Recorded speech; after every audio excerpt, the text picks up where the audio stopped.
e nós estamos falando, irmãos, sobre essa série de mensagens que leva o tema as bem-aventuranças, que é a receita de Jesus para a verdadeira felicidade. Segunda passada nós já falamos sobre esta primeira bem-aventurança, daquela lista que Jesus disse no sermão, maior dos sermões, que foi pregado pelo maior dos pregadores, que é Jesus.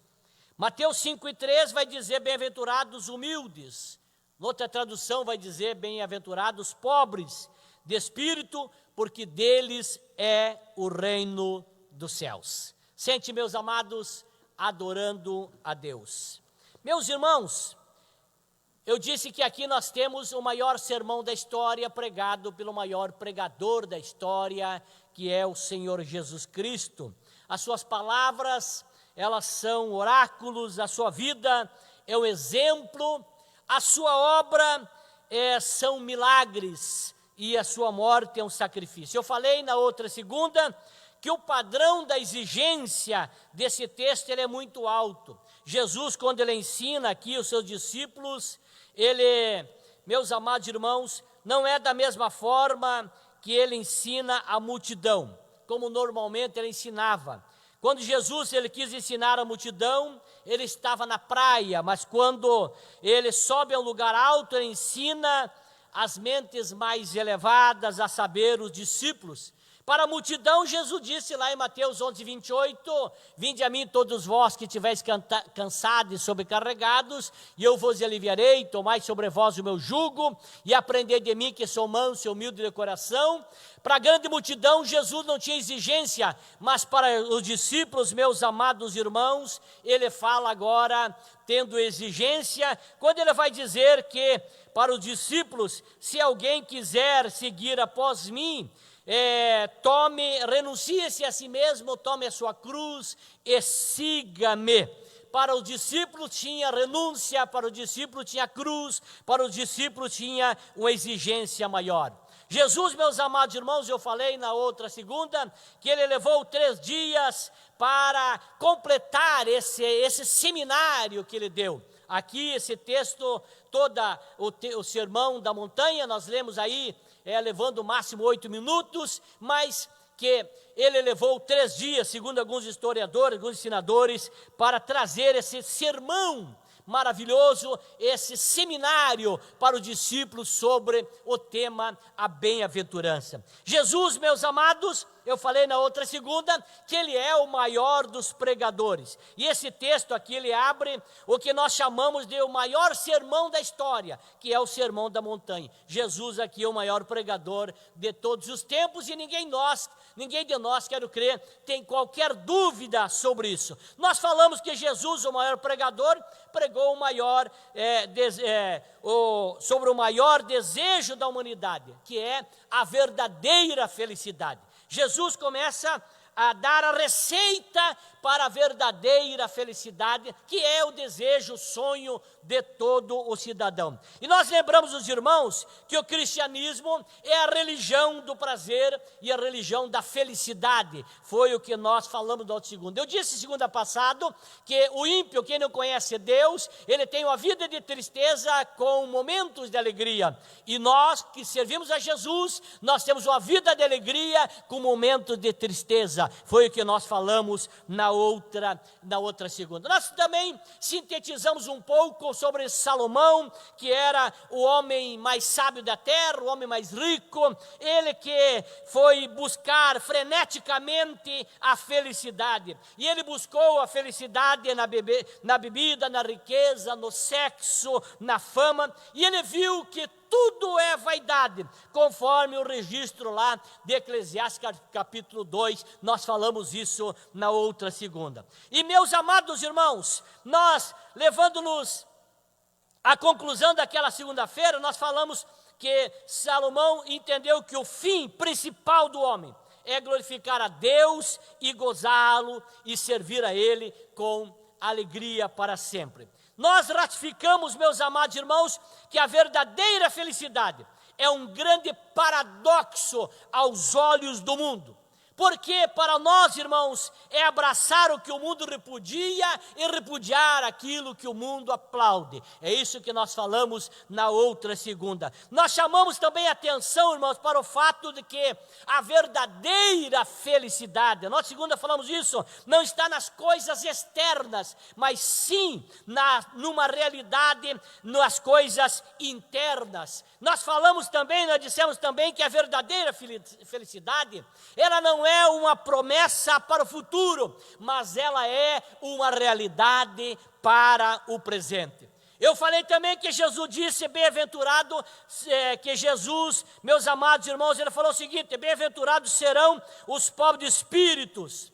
Eu disse que na outra segunda-feira que Jesus não falou que bem-aventurados serão os pobres de espírito, mas eu falei que bem-aventurados são os pobres de espírito, é presente, é nesse momento que nós somos bem-aventurados, não somente no futuro. Nós também destacamos na outra segunda-feira que a verdadeira felicidade, ela está fundamentada, irmãos, no ser e não no ter, porque senão nenhuma pessoa que detinha poder ou detenha pouco poder econômico não teria possibilidade de ser feliz, mas eu destaquei na outra segunda que a felicidade está no ser e não no ter. Por isso, meus amados irmãos, nós somos em Cristo Jesus mais do que vitorioso. Louvado seja o nome do Senhor. Também nós lembramos, irmãos, que o que ser pobre de espírito não significa pobreza financeira, muito menos significa ter uma vida espiritual pobre. Eu falei na outra segunda também que não significa pobreza de autoestima, né? Nem timidez ou fraqueza. Então, o que significa ser pobre de espírito? Nós dissemos segunda passada que ser pobre de espírito, meus amados irmãos, é a base para as outras virtudes. Eu disse segunda que quando Jesus prega o sermão da montanha, ele constrói uma escada da felicidade para nós subir. E o primeiro degrau da escada chama-se a bem-aventurança, é o degrau da pobreza do espírito. Você pisa esse primeiro degrau, essa é a porta, é a base para as outras virtudes para nós adquirir. Ser pobre de espírito, irmãos, é reconhecer a nossa total dependência de Deus. Louvado seja o nome do nosso Senhor Jesus Cristo. Ser pobre de espírito é expor as nossas feridas, meus amados irmãos, ao olho do divino Mestre.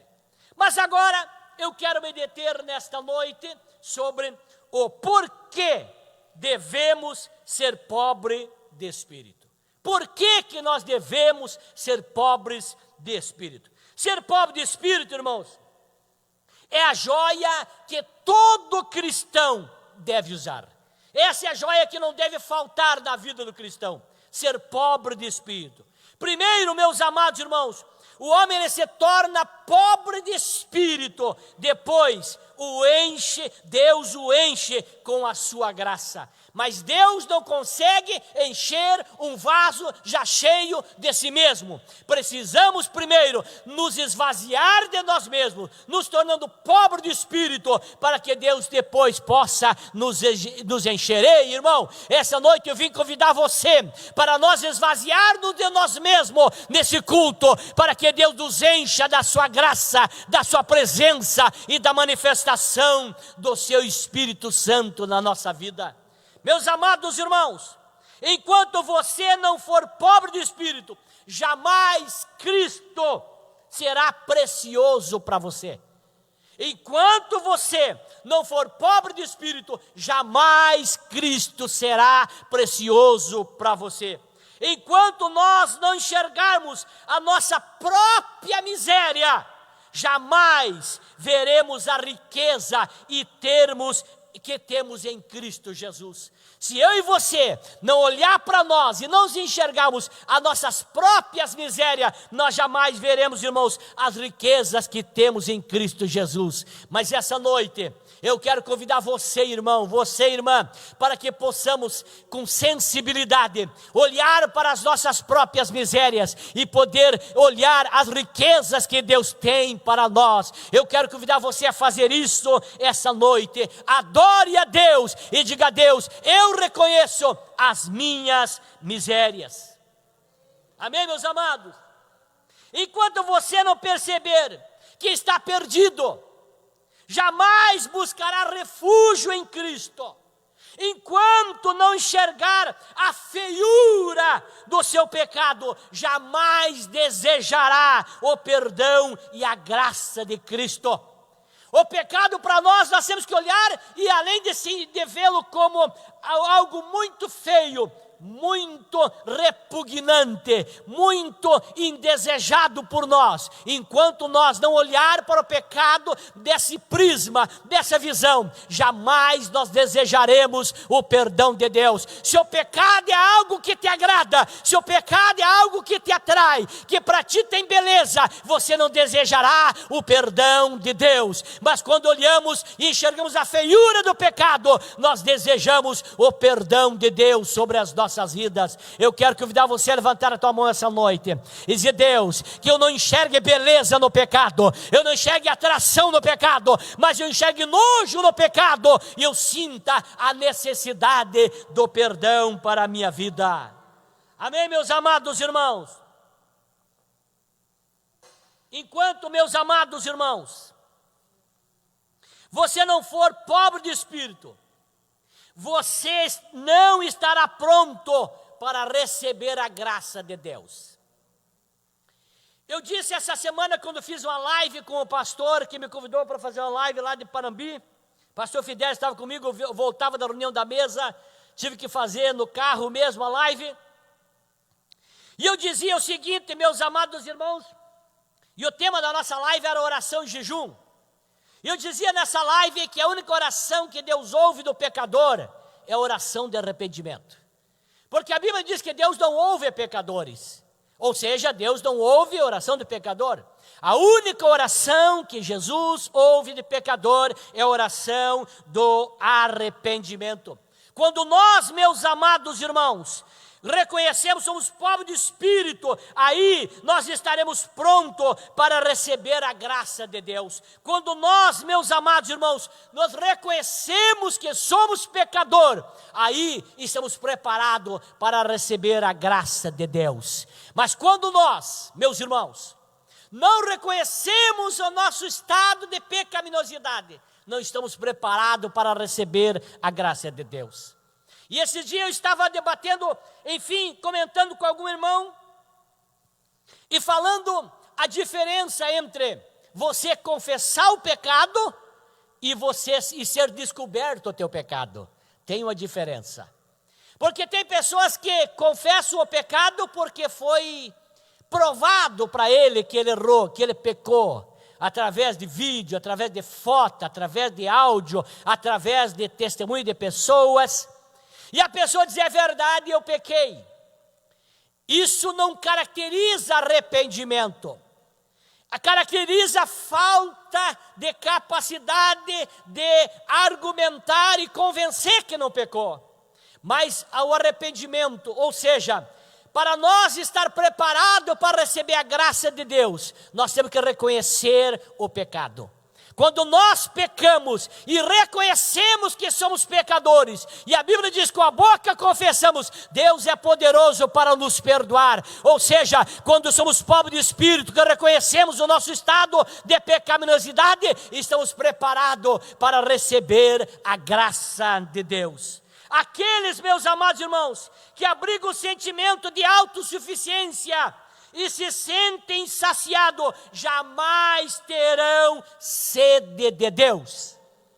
Aquele, olha bem, vou repetir a frase. Aquele, meus amados irmãos, que tem sentimento de autossuficiência, meus amados, e se sentem saciados, não sentem sede de Deus. Por isso, meus amados, eu e você precisamos sentir que nós não somos autossuficientes, nós somos dependentes de Deus. Quando somos dependentes de Deus, nós sentimos sede de Deus. Amém, meus amados? Aquele que se sente, irmão, cheio de si mesmo, jamais poderá ser cheio de Deus. Viu? Aquele que se sente cheio de si mesmo, jamais poderá ser cheio de Deus. Aqueles que pensam que estão sãos, irmãos, jamais buscarão o médico. Olha o que diz a Bíblia. Marcos capítulo 2, versículo 17, vai dizer o seguinte. Olha, diz o texto. E Jesus, tendo ouvido isto, disse-lhes: os sãos não necessitam de médico, mas sim os que estão doentes. Eu não vim chamar os justos, mas os pecadores ao arrependimento. Aqueles, irmãos, que pensam que são sãos, não precisam do médico. Jesus só veio para aqueles que pensam e reconhecem que são pecadores. Ele não veio para você que se julga santo, para você que se sente acima da média, para você que se sente acima dos demais, você que acha que faz tudo certo, você que acha que pode ser intocável, você que se sente inatingível. Jesus não veio para você, Jesus veio para quem se sente pecador, para quem se sente enfermo, para quem se sente doente, para quem precisa de médico, para quem precisa daquele que o perdoa. Amém, meus amados? Jamais desejarão, irmãos, aqueles que pensam que têm muitos méritos, eles jamais desejarão ser cobertos pela justiça de Cristo. Porque tem pessoas, irmãos, que se sentem com muito mérito. Por isso a Bíblia diz que a salvação não é pelas obras, para que ninguém se glorie, viu? Mas é pela graça. Mas tem pessoas, irmãos, que se sentem com muito mérito. E é interessante, irmãos, que os que são pobres de espírito, nós vamos aprender hoje que eles não se sentem com mérito nenhum. Mas quem se sente cheio de mérito, cheio de direito, eles jamais, meus amados irmãos, desejarão ser coberto pela justiça de Deus. Enquanto você não for pobre de espírito, você não pode ir para o céu. É, pastor? É. Enquanto você não for pobre de espírito, você não pode ir para o céu. O reino de Deus, irmãos, pertence a quem? Aos pobres de espírito. O texto que nós lemos diz o quê? Bem-aventurados pobres de espírito, porque dos tais é o reino dos céus. Quem quer ir para o céu aqui? Primeiro temos que ser pobre de espírito. Não tem lugar no céu, pastor Domingues, para quem não é pobre de espírito. O céu é o lugar para pobre de espírito. Primeiro eu tenho que me transformar em pobre de espírito. A porta do céu, irmãos, ela é estreita. E aqueles que se consideram grandes, meus amados irmãos, aos seus olhos, não podem entrar lá. Por isso que o céu, a porta do céu é estreita, é para aquele que se sente pequeno, que são pobres de espírito. Quem se sente grande e inchado, meus amados, não tem como entrar no céu. Ei, irmão, essa noite eu vim trazer essa palavra ao teu coração. A porta do céu é grande, é estreita, e para quem se sente grande não tem como passar por ela. Por isso que para ir para o céu tem que ser pobre de espírito, meu Luizão. Aleluia! Glória a Deus, eu sinto a presença de Deus nessa noite. Enquanto você não for pobre de espírito, você não pode ir para o céu. O céu não é lugar de quem se sente melhor, mais importante, mais interessante, melhor do que o outro. Não. O céu, tu só pode ir depois que se transformar em pobre de espírito. Está escrito na Bíblia ou não está escrito na Bíblia? Eu estou pregando heresia essa noite aqui, Sidmar? Eu estou pregando coisa aqui que é pensamento meu? Ou estou pregando a Bíblia? A Bíblia está dizendo que antes de você ir para o céu, tem que se transformar em pobre de espírito. Mas, meus amados, Eu disse que eu ia falar essa noite por que devemos ser pobres de espírito. Agora eu quero dizer, irmãos, como podemos saber que somos pobres de espírito? Há quem diga, meus irmãos, por exemplo, que a pessoa humilde, por exemplo, quando ela diz que ela é humilde, ela já perdeu a humildade. Porque a pessoa que reconhece, que diz que é humilde, já é um ato de orgulho. Alguém diz aí no linguajar de brincadeira, eu sou tão humilde que chego a me orgulhar da minha humildade. Ou seja, a pessoa que se julga humilde, ela já perdeu a humildade. Porque ela está dizendo, eu estou acima de você, eu estou melhor que você, eu sou mais humilde do que você. Não, o humilde não bate no peito para dizer que é humilde. Ele simplesmente é humilde. Simplesmente é humilde.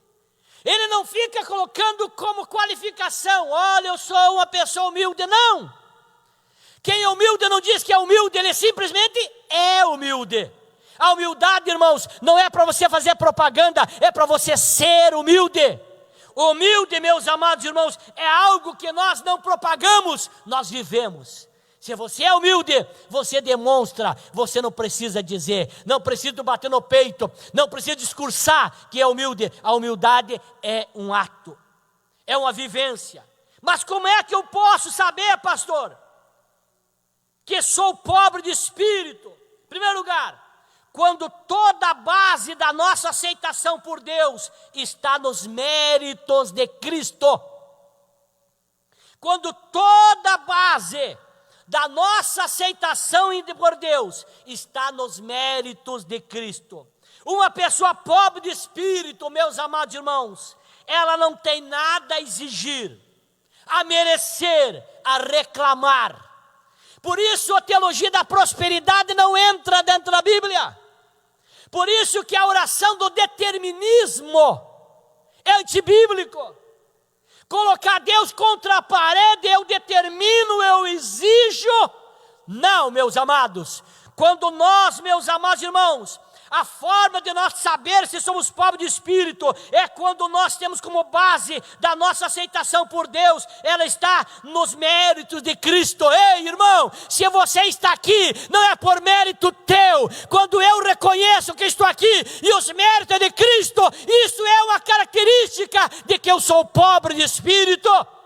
Eu não venho aqui impor nada para Deus, eu não venho aqui exigir nada de Deus, sabe por quê?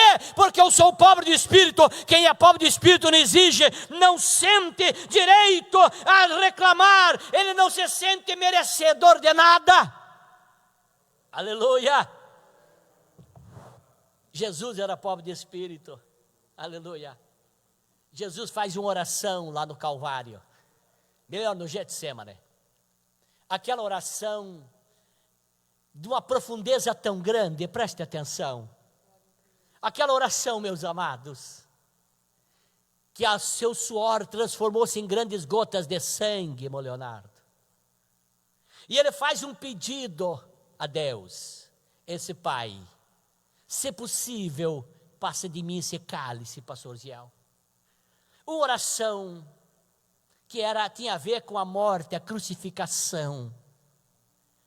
Mas no final, Jesus, por ter um pobre de espírito, pastor Josias, ele diz assim, todavia, seja feito a tua vontade. Aleluia, aleluia. Essa noite você pode orar o que tu quiser, pode pedir o que tu quiser, mas o pobre de espírito, no encerrar da oração, ele diz, Senhor, seja feita a tua vontade. Eu não posso exigir, porque o maior presente o Senhor já me deu. Aleluia, aleluia. Não podemos impor, mas agradecer. A forma, meus amados irmãos, como é que nós descobrimos se somos pobres de espírito? É quando toda a base da nossa aceitação por Deus está nos méritos de Cristo. Meus amados irmãos, essa pessoa, ela se vê desamparada até refugiar-se em Cristo. Olha o que o salmista disse lá no Salmo 73. O versículo 25 diz assim, Quem tenho eu no céu senão a ti? E na terra não há quem eu deseje além de ti. Quem fez essa oração, ele era pobre de espírito. Quem faz essa oração dizendo: Deus, eu não tenho outra pessoa a não ser você, não tenho ninguém além de ti, isso é pobre de espírito. Ela não tem descanso para a alma até estar firmada na rocha que é Cristo. A nossa segurança para quem é pobre de espírito é Jesus. Ele sabe que ele não confia nos seus métodos, na sua capacidade, na sua justiça, nas suas habilidades. Ele reconhece que depende de Deus. E ele busca, meus amados irmãos, ele busca Deus dessa maneira. Ele não busca nenhum outro tesouro ou experiência além de Cristo. Ela está plenamente satisfeita com Cristo. Como é que é aquele hino, pastor Ziel? Estou satisfeito com Cristo. Que número é da harpa, os irmãos lembram disso? Estou satisfeito com Cristo. Você pode cantar esse louvor? Estou satisfeito com Cristo? Ou ainda a minha alma deseja mais alguma coisa? Eu quero algo a mais, mas não, eu estou satisfeito com Cristo. Pobre de espírito pode cantar esse louvor e dizendo: eu estou satisfeito com Cristo. Mas quando é, pastor, que nós podemos saber que somos pobres de espírito? Quando o nosso coração está desprovido de toda vaidade. Jó, meus amados, mesmo sendo um homem piedoso, que se desviava do mal, que suportou provas tremendas, sem negociar a sua fidelidade a Deus, ele disse, lá em Jó capítulo 42, versículo 6, olha o que diz lá: por isso me abomino e me arrependo no pó e na cinza. Quanto mais graça ele tem, mais humilde ele se torna, porque ele é mais devedor. Se coloque em pé, as horas correram. Aleluia!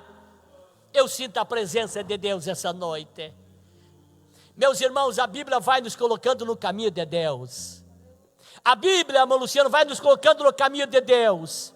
A Bíblia vai nos ensinando, meus amados, como devemos nos portar. Por isso que a palavra de Deus é como o martelo que esmiuça a penha. Ei, irmão, até hoje tu não tinha entendido o que era ser pobre de espírito, agora tu sabe o que é ser pobre de espírito. Mas sabe como é que podemos saber que somos pobres de espírito, meus irmãos? Quando o nosso coração anseia e clama mais por Deus em oração. Mas qual é o motivo, pastor, para sermos pobres de espírito? Primeiro, ser pobre de espírito é a nossa riqueza. Segundo, ser pobre de espírito é a nossa nobreza. Terceiro, ser pobre de espírito aquieta a nossa alma. Isso é ser pobre de espírito. A verdadeira felicidade, irmãos, é uma recompensa para o presente e para o futuro de quem é pobre de espírito. Não posso continuar. Mas essa mensagem eu quero voltar a pregar em algum distrito por aí. Numa das ceias eu quero voltar a pregar essa mensagem com mais tempo. Tenho certeza que Deus abençoará as vidas. Meus irmãos, Deus tem bênção para nós, tem bênção para você. Não vamos aprender com Jesus. A verdadeira receita da felicidade, a base dela é ser pobre de espírito, irmão Neemias, Mariane, aleluia, irmão Luiz. Glória a Deus, eu sinto a presença de Deus. Que essa noite nós possamos estar aqui dizendo: Deus, eu estou aqui e eu vou tocar no teu corpo, no teu sangue, não por mérito meu, mas por mérito do Calvário, Moliseu. Porque o Senhor derramou o seu sangue na cruz. Eu quero orar nesta noite. Eu quero convidar você que está me assistindo na tua casa. Vamos fazer oração. Teria tanta coisa a pregar, mas eu vou pregar nos próximos dias nos distritos sobre esse tema. Mas se eu quero orar com você, feche teus olhos, se possível, faça comigo essa oração. Querido Deus, amado Pai, eu quero te adorar, aleluia. Eu quero te exaltar nesta noite, na beleza da tua santidade. A tua palavra falou ao meu coração, Jesus, aleluia. nos ensinando a ser pobre de espírito. Jesus querido, a forma de nós reconhecer que somos pobres de espírito é nós reconhecer que somos inteiramente dependentes de Ti. Eu oro, Jesus querido, por esse irmão, por essa irmã. Ajuda-nos, Senhor, a ser pobre de espírito, dependente totalmente de Ti, Jesus. Eu quero abençoar aos irmãos, eu quero abençoar a Tua igreja, eu quero pedir a bênção do Senhor sobre cada um que está me assistindo nesta noite, que nenhum de nós possa reivindicar direitos, que nenhum de nós possa reivindicar, meu Senhor, méritos, porque todos os méritos são do Senhor da cruz do Calvário. Jesus, nos ajuda a descermos dos pedestais de orgulho, da autossuficiência, Senhor, do orgulho próprio, mas que possamos descer aos Teus pés, no gesto de humildade, reconhecendo a dependência do Senhor. No céu não temos ninguém além de Ti, na terra ninguém além de Ti, Senhor.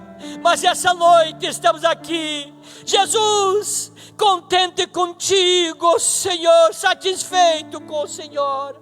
Jesus, eu Te adoro, eu oro para os irmãos, eu agradeço, Senhor.